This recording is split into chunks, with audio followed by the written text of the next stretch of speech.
Joe, thanks for joining us. We've had a busy start to our summer window, and we'll start with the most contemporary news.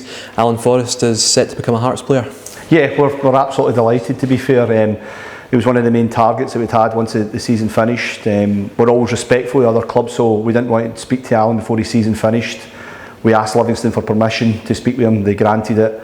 We spoke to Alan, he'd been on holiday and things like that, so once he came back we've managed to get it all sort of signed up and sealed.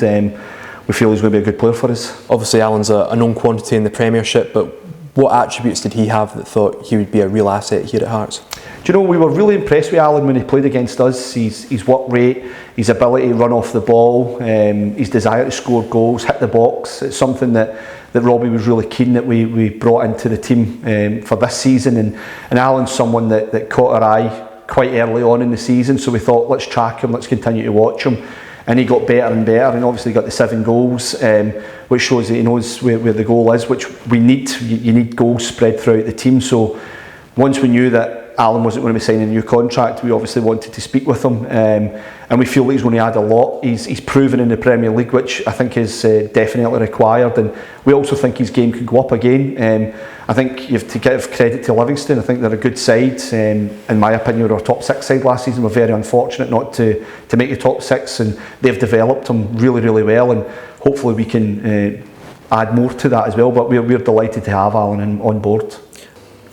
Next up on the agenda is Peter Haring, a man who fans have a lot of questions about. Will he be staying, won't he? Can you give us an update on that? Yeah, Peter's agreed to sign, so again, Peter's another one. He'd been back in Austria for his holiday. I spoke with his agent, and Peter spoke with the manager. He's come back and says that they're happy to sign and sign for next season. So again, another one that we're delighted to keep. Peter was a big part of the season last season, so we're really, really pleased that he's wanted to re-sign for us. And next up, we're taking our third dip into the Australian market. What can you tell us about Rowles? Yeah, again, Kai was someone that we had sort of been tracking from the days when we were watching Cammy Devlin and watching Nate. We knew we needed a centre back, but we didn't want to move on it last year because of what we were doing last season. But we had kept an eye on Kai all the way through. As soon as we knew John Souttar would be leaving and Taylor Moore's obviously returned back to Bristol City, Kai became the instant first choice for us to sign. Really like the way he plays, really like the character. Australian, the market's been really good for us, so we feel in Kai that we've got a good centre back that we can develop and hopefully can kick on and improve us, but we can also improve him.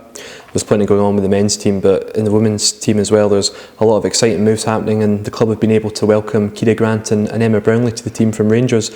What do you think they will add?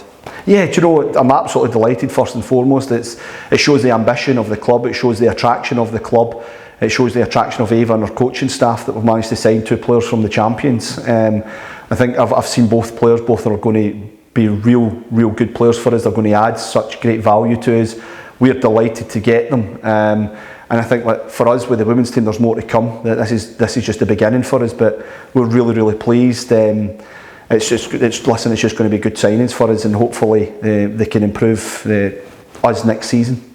Just taking a step back and looking ahead at the summer window stretching out in front of us, what do you envision the coming weeks and the coming months bringing to Hearts? Well, I'm certainly going to be busy. There's a lot that we need to do. There's a lot of positions that we need to fill.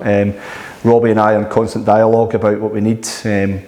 I would say we've got a few irons in the fire, but nothing that's imminent that we're going to sign immediately. But we're trying. We've got a few things to work on, but we know where we need to strengthen. But we've always stressed it's quality over quantity, and we need to make sure that we get the right players in, because we've obviously got the European campaign next year. We want to try and better the league campaign this season if we can, and we want to go further in the cup competitions again and try and win them. So we know we need to have a bigger squad, but we need to have a better squad. So that's the aim and the ambition for us.